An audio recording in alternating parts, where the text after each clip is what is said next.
అందరికీ నమస్కారం. Electronic media సోదరులందరికీ కూడా నా ధన్యవాదాలు.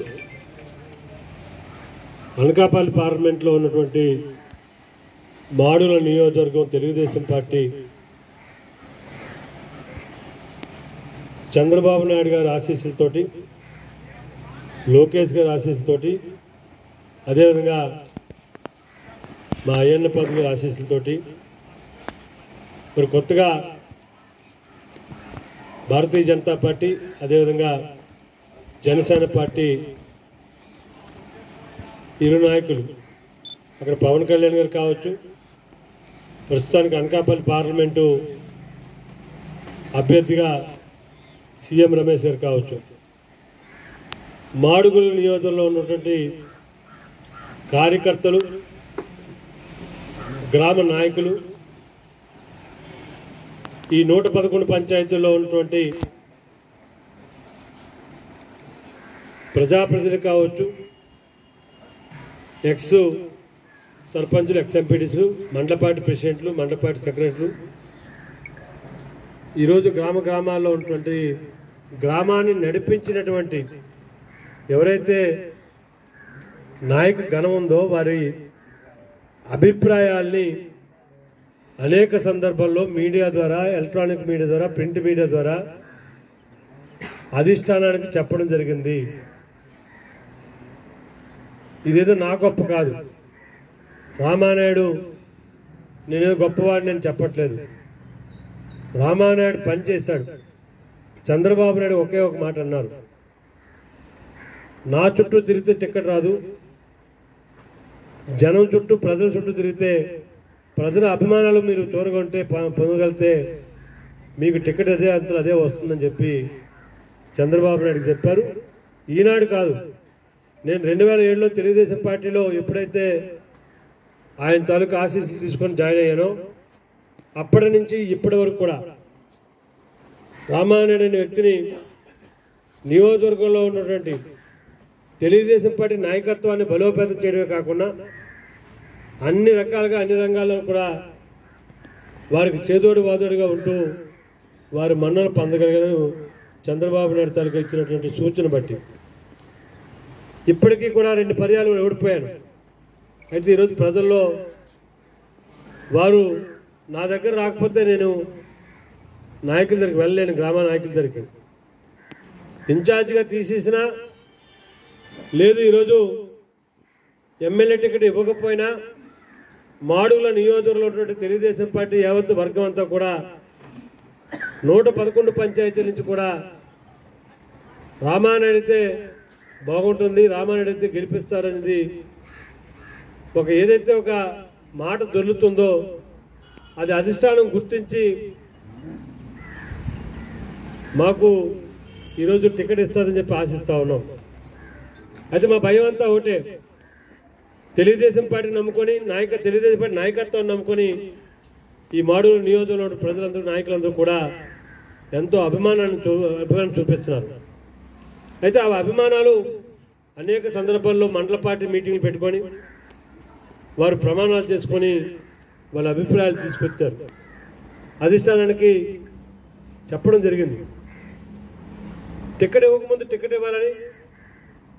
అదేవిధంగా వేరే వ్యక్తికి టికెట్ అనౌన్స్మెంట్ చేసిన తర్వాత వాళ్ళు భయం పుట్టింది, అమ్మో ఎక్కడ మేము ఓడిపోతే మా రాజకీయ భవిష్యత్తు ఏంటి అని చెప్పి వాళ్ళు భయం పుట్టి వాళ్ళు స్వతహాగానే 4 మండలాల్లో కూడా గెలిచే అభ్యర్థికి టికెట్ ఇవ్వాలి, లోకలు ముద్దు, నాన్ లోకలు వద్దు అని చెప్పి ఈరోజు ర్యాలీలు జరుగుతూ ఉన్నాయి.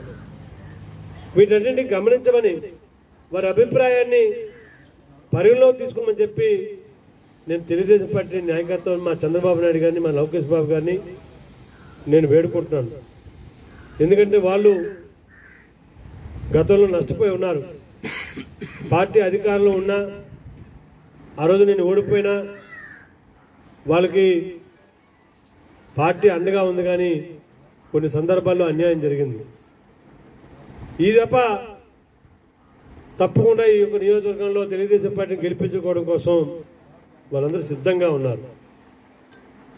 వారి అభిప్రాయాల్ని నేను ఒకటే అడుగుతున్నాను, చంద్రబాబు నాయుడు గారు కానీ ఈరోజు లోకేష్ బాబు కానీ జనసేన తాలూకా నాయకత్వంతో కూడా వారు కూడా వారి అభిప్రాయాలు చెప్తా ఉన్నారు. నేనేదో పదవి కోసం ఆశించిన కాదు, పదవి వస్తే నాకు నేనేదో అందరి వ్యక్తిని కాదు, నాకు పదవి ఉంటే ఈ యొక్క నియోజకవర్గంలో తెలుగుదేశం పార్టీ నమ్ముకున్నటువంటి నాయకత్వానికి న్యాయం చేయడం కోసమే ఈరోజు ప్రజలందరూ కూడా క్షేత్రస్థాయిలో ఎవరైతే ముసలి వాళ్ళు ఎవరైతే ఉన్నారో అది ఆడవాళ్ళు కావచ్చు, మగవాళ్ళు కావచ్చు, అదేవిధంగా యువత ఉన్నారో వారు తెలుగుదేశం పార్టీకి రామానాయుడు టికెట్ ఇస్తే సునాయాసంగా గెలుస్తారు, మేమందరం కూడా సిద్ధంగా ఉన్నాము. అదేవిధంగా ఇతర పార్టీల వాళ్ళు కూడా ఎవరైతే వైఎస్ఆర్ పార్టీలో ఉన్నటువంటి నాయకులు కూడా రామానాయుడు అయితే మేము ఓటు వేయడానికి మేము సిద్ధంగా ఉన్నామని మరి ఒక సంకేతాలు పంపించడం జరిగింది. నేను ఒకటే అడుగుతా ఉన్నాను, మా సంప్రదాయం అయితే ఏదో మాకు టికెట్ రాలేదని మాకేదో జెండాలు కాల్చేయడం, పార్టీ నాయకత్వాన్ని తక్కువ చేసి మాట్లాడడం ఏనాడు కూడా మా యొక్క ఇంటా వంట లేదు. సామరస్యంగా మా తాలూకు నిరసనలు ఏవైతే ఈరోజు చూపిస్తున్నారో గ్రామాల్లో నియోజకవర్గంలో ఉన్నటువంటి అన్ని మండలాల్లో నాయకులందరూ కూడా ఆ నిరసనలు మీరు గమనించమని చెప్పి మీ మీడియా ద్వారా మా నాయకత్వాన్ని కోరుతా ఉన్నాను. ఎందుకంటే 17 సంవత్సరాల పాటు మాడూరు నియోజకవర్గంలో 2007 నుంచి నేను ఎమ్మెల్యే కానప్పుడు కానించి ఎప్పుడైతే తెలుగుదేశం పార్టీని కండువా కప్పుకున్నానో, జెండా నా యొక్క భుజాలపై వేసుకున్నానో, ఆనాటి నుంచి ఈనాటి వరకు కూడా తెలుగుదేశం పార్టీ కార్యకర్తకి ఎటువంటి లోటు లేకుండా అన్ని రకాలుగా అన్ని విధాలుగా కూడా నేను తోడున్నానని వారందరూ కూడా అభిప్రాయం చెప్పి ఆ అభిప్రాయాలే ఈరోజు మా రామానాయుడికి మేమందరూ కూడా మద్దతుగా ఉన్నాం. రామానాయుడు అయితేనే మాకు ఈ నియోజకవర్గంలో మాకు కానీ నియోజకవర్గానికి మంచి జరుగుతుందని చెప్పి వారి అభిప్రాయాలు చెప్పడం జరుగుతుందని చెప్పి సందర్భంగా చేస్తాను. అందువల్ల నిన్న మొన్న మా టీవీలో చూసాం, ఏదో మార్పులు చేసే అవకాశాలు ఉన్నాయి. మార్పులు చేస్తే చాలా మంచిది. నేను ఈరోజు నియోజకవర్గంలో ఏదైతే 2019 ఓడిపోయిన తర్వాత కూడా కొన్ని సందర్భాల్లో రామానాయుడు నియోజకవర్గాన్ని వదిలేశాడు, పట్టించుకోలేదు అని చెప్పి కొన్ని దుష్టశక్తులు పార్టీ ఆఫీసులో నా గురించి తప్పుగా చెప్పడం జరిగింది. అయితే పార్టీ ఆఫీసులో ఉన్న వాళ్ళు కూడా కొంతమంది నా దగ్గర అన్నీ ఉన్నాయి. పార్టీ ఆఫీసులో ఉన్న వాళ్ళు కూడా ఈరోజు ఎవరైతే ఈ యొక్క టికెట్ కోసం ఆశించినటువంటి అప్పుడు టికెట్ కోసం ఆశించిన వాళ్ళు నా యొక్క ఏదైతే ఇన్ఛార్జ్ పదవిని తొలగించడం కోసం కుట్రలు కుతంత్రాలు పన్ని చంద్రబాబు నాయుడు దగ్గర లోకేష్ బాబు నన్ను చెడ్డ చేసి లేనిపోని చెప్పి నియోజకవర్గాన్ని పట్టించుకోలేదని చెప్పి అనేక రకాలుగా నన్ను ఇబ్బంది పెట్టారు. నేను ఒకటే అడుగుతా ఉన్నాను, రామానాయుడు అనే వ్యక్తి ఇన్ఛార్జిగా తొలగిద్దాం అనుకున్నప్పుడు రాష్ట్ర పార్టీకి నియోజకవర్గంలో 111 పంచాయతీల నుంచి ఎవరైతే ఆ రోజు సర్పంచ్లు ఉన్నారో, ఎంపీటీసీలు ఉన్నారో, ఎవరైతే క్యాడర్ ఏదైతే ఉందో, మండపాటి కమిటీ ఏదైతే ఉందో 4 మండలాల నుంచి కూడా వెళ్ళి రాష్ట్ర పార్టీ అధ్యక్షుడైనటువంటి అచ్చెన్నాయుడు గారికి చాలా చక్కగా రామానాయుడిని ఇటువంటి పరిస్థితుల్లో కూడా మాకు దూరం చేయొద్దు, రామానాయుడు అయితేనే మాకు సమర్థవంతమైన నాయకత్వాన్ని మాకు ఇవ్వగలుగుతాడు, మేము కూడా ఆయనకి మేమందరూ అన్ని రకాలుగా కూడా మాకు చేదోడు వాదోడుగా ఉన్నాడని చెప్పి అధిష్టానానికి ఏదైతే అచ్చెన్నాయుడు గారికి చెప్పినప్పటికీ కూడా మరి నా బాధ అంతా ఒకటే, నియోజకవర్గంలో నాయకత్వం అంతా కూడా ముక్త కంఠంతో 100% నాయకత్వం అంతా కూడా మాకు రామానాయుడు ఉండాలని చెప్పి అభిప్రాయాలు చెప్తే మరి వారి అభిప్రాయాలను కూడా పక్కన పెట్టి ఈరోజు నన్ను ఇన్ఛార్జిగా చేయించడం అనేది ఎంతవరకు సమంజసం అడుగుతా ఉన్నాను. నేను అవమానపడలేదు, బాధపడలేదు.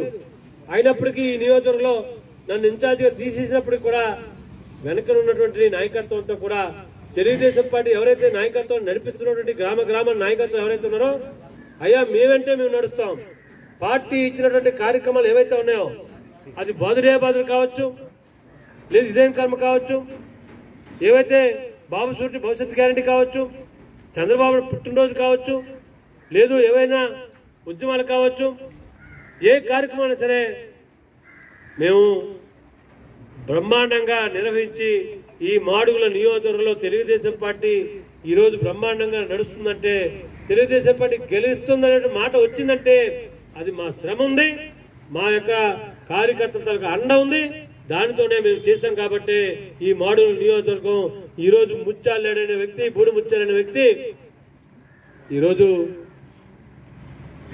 నాకు టికెట్ వస్తే, రామాయణ టికెట్ ఇస్తే మాకు కొద్ది ఇబ్బంది, వైసీపీకి ఇబ్బంది అనేటువంటి పరిస్థితులు కూడా చెప్పడం కూడా జరిగింది అక్కడక్కడ అని చెప్పి మీడియా ముందే కాకుండా, అనేక మంది వారి కార్యకర్తల ముందే కాకుండా రామాయణాన్ని చూసి ఈరోజు బూడి ముచ్చాలేడు, ఈరోజు అయ్యో నేను ఓడిపోతానేమో అని భయం పుట్టిన పరిస్థితి కూడా ఆ రోజు ఉన్నాయి. ఎప్పుడైతే రామానాయుడికి ఇక్కడ నియోజకవర్గానికి టికెట్ ఇవ్వలేదో అదును చూసి ఆ యొక్క కూతురికి టికెట్ ఇప్పించుకున్నాడు. దయచేసి ఒకటి గమనించమంటా ఉన్నాడు. తెలుగుదేశం అధిష్టానానికి, నారా చంద్రబాబు నాయుడికి, నారా లోకేష్ గారికి, ఈరోజు సీఎం రమేష్ గారు ఏదైతే ఈ యొక్క పార్లమెంటుకి అభ్యర్థిగా భారతీయ జనతా పార్టీ తరఫున వచ్చారో వారికి కూడా నేను నాకు విన్నపాన్ని వినిపించుకుంటా ఉన్నాను. ఈ మాడుగుల నియోజకవర్గాన్ని కాపాడండి. ఈ మాడుగుల నియోజక కార్యకర్తల మనోభావాల్ని అర్థం చేసుకొని మీరు ఈరోజు ఈ యొక్క నియోజకవర్గంలో 111 పంచాయతీలు ఇచ్చినటువంటి కార్యకర్తలు ఎవరైతే నాయకులు ఎవరైతున్నారో కూర్చోబెట్టండి, వారి అభిప్రాయాలు తీసుకోండి. వారి అభిప్రాయాలు ఏవైతే ఉన్నాయో రామానాయుడు అయితే రామానాయుడికి ఇవ్వండి, లేదు వేరే వ్యక్తికి ఎవరికైనా పేరు చెప్తే వారికే ఇచ్చేసి మీరు ఈ యొక్క నియోజకవర్గం కాపాడాలని చెప్పి ఈ సందర్భంగా తెలియజేస్తా ఉన్నాను. రెండోది ఇంకో విషయం కూడా, ఈరోజు ఎన్టీవీలోని ఒక న్యూస్ వచ్చింది. రామానాయుడు గారికి టచ్లోకి వైసీపీ వాళ్ళు వెళ్ళారు. అంటే ఈరోజు వాళ్ళు నా బలం ఎంతో ఏటో చూశారు. రామానాయుడు ఎత్తే గది బాగుంటుందేమో అని చెప్పి అది కూడా గమనించాను. అయితే నేను వాళ్ళ టచ్లోకి వచ్చారో నాకేం తెలియదు, కానీ నేను మాత్రం ఎవరి టచ్లోకి వెళ్ళాను, ఎవరి టచ్ ముట్టుకోను కూడా. అందువల్ల దయచేసి నాకు ఉన్నంత వరకు నా కుటుంబం కూడా కొంతవరకు కూడా ఇబ్బంది పడుతూ ఉంది. నా కుటుంబంలో ఉన్నటువంటి వాళ్ళు, నా తమ్ముడు కానీ, మా అన్నయ్య కానీ, మా అక్క కానీ గతంలో వైసీపీ పార్టీలో ఉన్నారు. మొన్ననే మా అన్నయ్య జనసేన పార్టీ అభ్యర్థిగా నా మీదే మాడుగుల నియోజకవర్గంలో పోటీ చేశారు. వాళ్ళిరువురు కూడా ఈరోజు మా రామానాయుడిని, మా తమ్ముడిని ఒక మంచి పేరు సంపాదించుకున్నాడు మాడుగుల నియోజకవర్గంలో. మాడుగుల నియోజకవర్గంలో ఉన్నటువంటి ఏవైతే కార్యకర్తలు, నాయకులు ఎవరైతే ఉన్నారో ఇంత అభిమానాలు చూపిస్తున్నారు. ప్రజలు ఈరోజు రామానాయుడితో బాగున్నారనే మాట ఏదైతే ఉందో వారు కూడా ఏకీభవించి రామానాయుడిని ఎమ్మెల్యే చేసుకుందాం అని వారు కూడా కలిసి వచ్చారు. మా అక్క కానీ, మా అన్నయ్య కానీ వారు కూడా పూర్తి సహకారాన్ని ఇవ్వడం కోసం వారు ముందుకొచ్చారు. అందువల్ల ఈరోజు ఈ నియోజకవర్గంలో రామానాయుడు ఏ పరిస్థితుల్లో కూడా గెలిచి తీరుతాడనేది ఈరోజు ఉన్నటువంటి మాట అని చెప్పి సందర్భంగా తెలియజేస్తూ ఈ అవకాశం ఇచ్చిన మీడియా ఇచ్చినందుకు కూడా నాకు ధన్యవాదాలు.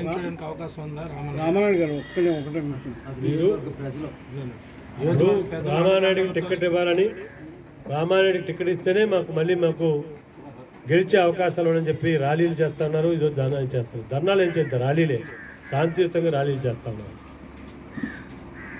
వారి అభిప్రాయాలు ఏవైతే ఇప్పుడు ఈరోజు మేము చూస్తాను, 2-3 రోజులు ఇప్పుడే చెప్పారు మరి నాయకులందరూ కూడా, మా అభిప్రాయాల్ని అధిష్టానం తీసుకోకపోతే మళ్ళీ మా అభిప్రాయాల్ని అందరూ కూర్చొని ఒక అభిప్రాయానికి వస్తాం.